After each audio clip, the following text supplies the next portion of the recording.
నమస్కారం కృష్ణారావు గారు. అవియర్ talks 7th June 2024కు పునఃస్వాగతం. మనము ఆంధ్రప్రదేశ్ ఎన్నికల్లో చూస్తే అసలు ముఖ్యంగా ఈరోజు ఆంధ్రప్రదేశ్లో ఇంత చక్కగా ఎన్నికలు వన్ వే రావడానికి కారణం కింగ్ మేకర్ కింద పవన్ కళ్యాణ్ గారిని అభివర్ణించవచ్చు.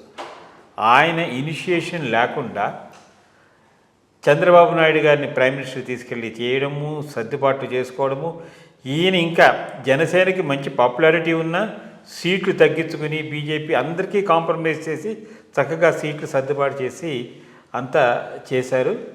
అందులో ఆయన రాజకీయాలలో మొదటి నుంచి ఆయన చెప్తూనే ఉన్నాడు, నాకు మార్పు కావాలి, అపోజిషన్ ఓట్ అంతా చీలకూడదు అని చెప్పి ఆయన అనుకున్నట్టు ఉండి 100కి 100% సీట్లు విన్ అయ్యాడనంటే వెరీ సక్సెస్ఫుల్ లీడర్ అని అనుకోవచ్చు. ఆయనకి ఏంటంటే చాలా చేయాలని ఉంటుంది. ఈ as N NDA partner Pawan Kalyan గారి ప్రస్థానం ఎట్లా ఉంటుంది? ఎందుకంటే చంద్రబాబు నాయుడు గారు ఒక మాట అన్నారు, ఆఫీసర్ల మాట వినే పరిస్థితే లేదు అని. మరి అది ఆ పొలిటికల్ స్టేట్మెంటా ఏమిటో, లేకపోతే నేను తప్పు వర్ణించానో నాకు అర్థం కాదు. కానీ దాని మీద మీరు ఈ పవన్ కళ్యాణ్ గారి ప్రస్థానం ఎట్లా ఉండబోతోంది? ఇప్పుడు ప్రధానంగా ఇది పెద్ద స్వీప్. ఎంత స్వీప్ అంటే ఎవరుంటే వాళ్ళు వచ్చేసారు. అందుకని బీజేపీకి కూడా 8 మంది ఎంతమందో ఎన్నికైనారు. సిమిలర్లీ జనసేనలో ఆల్మోస్ట్ ఆల్ పోటీ చేసిన వాళ్ళందరూ ఎన్నికైనారు. సేమ్ థింగ్ విత్ అంతా కలిపి వాళ్ళు 10కే కదా రిస్ట్రిక్ట్ అయినారు. 175లో 10 మంది 11 మంది వాళ్ళు, మిగిలినవన్నీ వీళ్ళే వచ్చేసారు. సో ఇంత స్వీప్ ఉన్నప్పుడు దీనివల్ల రెండు జరుగుతాయి. ఒకటే, అందుకనే నేను మొదటి నుంచి ఒకటి చెప్తూ ఉండేది ఏంటంటే, మూడో ప్రత్యామ్నాయం ఆంధ్రాలో చాలా అవసరం.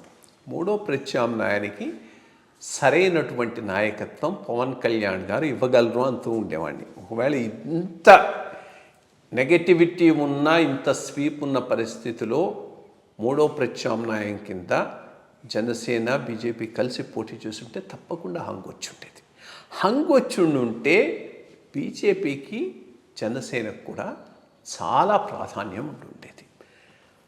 ఒకవేళ మనం అనుకున్నట్టు 100 బొటాబొటీలో వచ్చి కోయలిషన్ కూడా అందరి మీద ఆధారపడాల్సి వచ్చినా కానీ ప్రాధాన్యం ఉండేది. కానీ ఇప్పుడు ఇది మ్యాసివ్, టీడీపీకే మ్యాసివ్.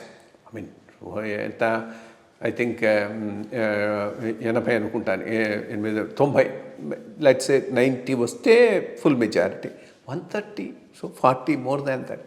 సో అటువంటప్పుడు ఎంతవరకు కోయలిషన్ పార్ట్నర్స్ అకామిడేట్ చేసుకుంటారనేటటువంటి క్వశ్చన్ మార్క్, ఎప్పటికైనా క్వశ్చన్ మార్క్గానే ఉంటుంది.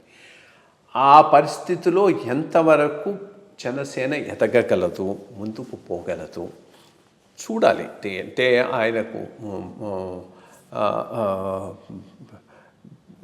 2 కత్తులు ఒకే వరలో ఇమడలేవు. సో ఆయన ప్రస్థానం ఇండిపెండెంట్గా ఎప్పటికైనా జరగాలి అని అంటే ఇంకో డిఫరెంట్ యాటిట్యూడ్ తీసుకోవాల్సి ఉంటుంది. ఏ రకంగా పోతుంది అనేది ఇప్పుడు చూడాలి, టూ ఎర్లీ. బట్ ఒకటి మాత్రం నిజం, ఆయన ప్రయోజనాల దృష్ట్యా అంటే కోయలిషన్ స్ట్రాంగ్గా ఉండే రకంగా వెర్డిక్ట్ వచ్చి ఉంటే బాగుండేది. ఇంత వెర్డిక్టు ఆయన ప్రస్థానానికి అడ్వాంటేజెస్గా అయితే లేదు. అది ఆయన కూడా ఊహించి ఉండరు, ఎవరూ ఊహించలేదు. ఈవెన్ తెలుగుదేశం వాళ్ళు కూడా ఊహించలేదు, జనాలు ఊహించారు.